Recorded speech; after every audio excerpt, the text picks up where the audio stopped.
Bom dia. Hoje a gente vai ter uma continuação da aula que a gente estava falando sobre os continentes. E agora a gente vai entender como é feita essa divisão dos continentes, né? Primeiramente, a gente tem que entender que essa dinâmica organizacional, ela se dá a partir das relações humanas, sabendo que essas relações são de extrema importância na construção, né, de várias etapas do que pode ser um continente.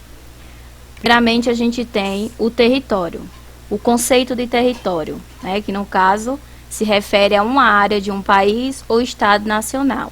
É a mesma coisa que a gente falar, o território onde eu moro, a cidade onde eu moro, tudo isso é um território. Só que no contexto geográfico, esse termo, ele se refere muito à delimitação de fronteiras, sejam elas artificiais ou naturais. E essas fronteiras são as fronteiras políticas, ou seja, como se fosse um acordo, né? Até onde vai o território brasileiro, até onde vai determinada região. E essas fronteiras as naturais, elas podem ser a partir de rios, mares, algumas cordilheiras, né, que servem para fazer essa divisão entre esses territórios. E outra, né, a fronteira artificial, ela é estabelecida a partir de acordos e questões políticas entre as partes envolvidas para delimitar um espaço, ou seja, não se precisa ter algo naturalmente para se fazer essa delimitação. Pode ser a partir de acordo, né, para poder fazer essa divisão aí de um país, um estado ou município. Um exemplo que nós temos aí é o nosso território brasileiro, né, que faz divisa, fronteiras naturalmente ou fronteiras artificiais com outros países da América do Sul. Logo em seguida, nós temos o conceito de país. País é um território politicamente delimitado por fronteiras de uma nação soberana.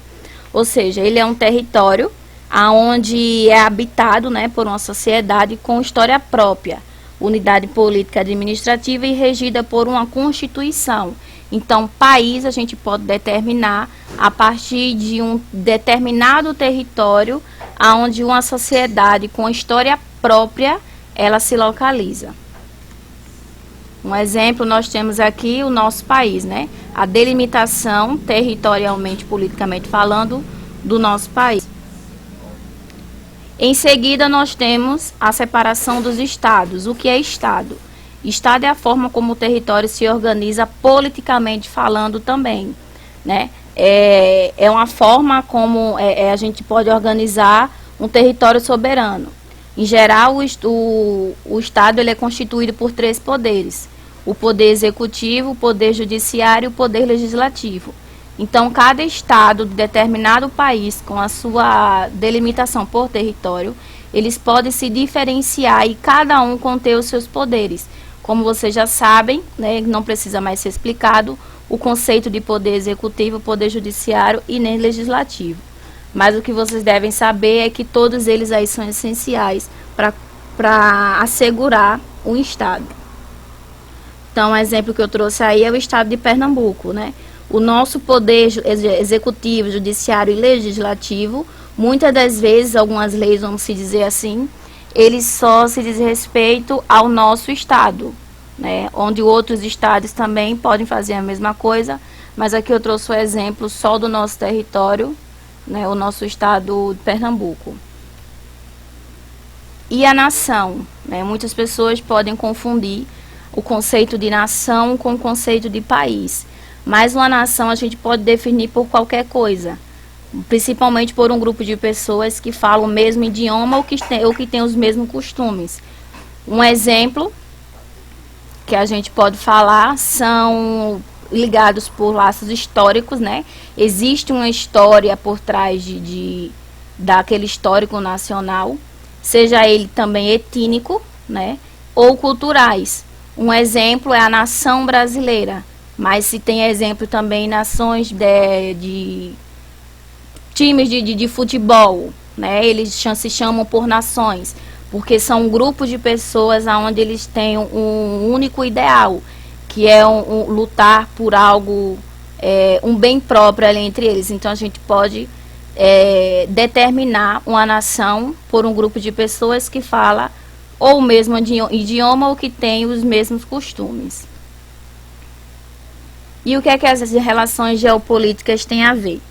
Eles acontecem entre os países por meio de alguns tratados ou acordos, né? Esses países, para eles fazerem essas divisões, eles precisam entrar em acordo.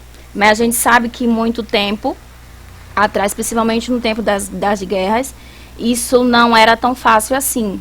Então, foi por isso que começou a ter, né, a necessidade de algumas relações geopolíticas, para eles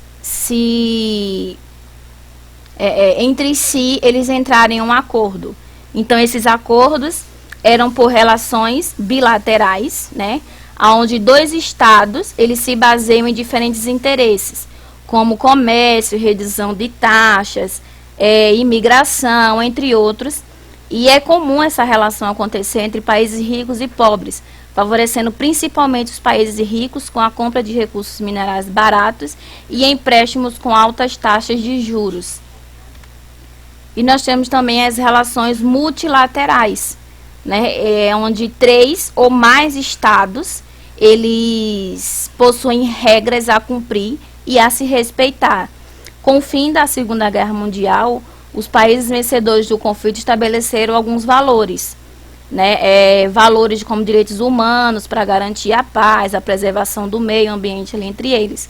E para garantir essa ordem internacional, deram origem a esse tipo de organizações multilaterais, que é o exemplo da ONU, a Organização das Nações Unidas, a Organização Mundial do Comércio, que é a OMC, que justamente é onde eles falam sobre esse interesse comercial, e o Fundo Monetário Internacional, mais conhecido como o FMI. Então, se caso vocês tiverem alguma dúvida, é só voltar para o início do vídeo. Caso não, as atividades de classe de agora vai ser no livro, nas páginas 30 e 31, mas também vai ficar uma atividade para casa, onde vocês vão fazer leitura de algumas reportagens sobre os conflitos que estiveram no Oriente Médio. Entre esses temas aqui, vocês vão ter que ler todos esses, né? O primeiro, entenda o conflito entre Israel e Palestina. 10 perguntas para entender o conflito entre israelenses e palestinos.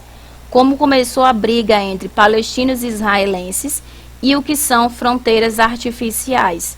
Então, cada tópico desse daí é um título de uma reportagem. Vocês vão ler todos eles e, em seguida, vocês vão elaborar uma síntese de tudo que vocês sabem, ou seja, um resumo de tudo aquilo que vocês viram com a opinião de vocês, para ser enviada no dia 30 para o meu e-mail, que é esse daí que está mostrando.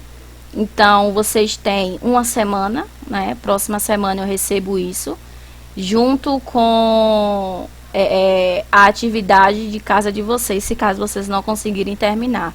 Mas eu espero que vocês consigam. Então, agora vocês vão para a atividade de classe e logo em seguida vocês já podem fazer a atividade de casa. Deixem para mandar apenas do dia 30, porque assim eu consigo receber de todos. Esse e-mail aí, né, vocês sabem, se não sabem como enviar um e-mail, procurem uma ajuda e podem começar.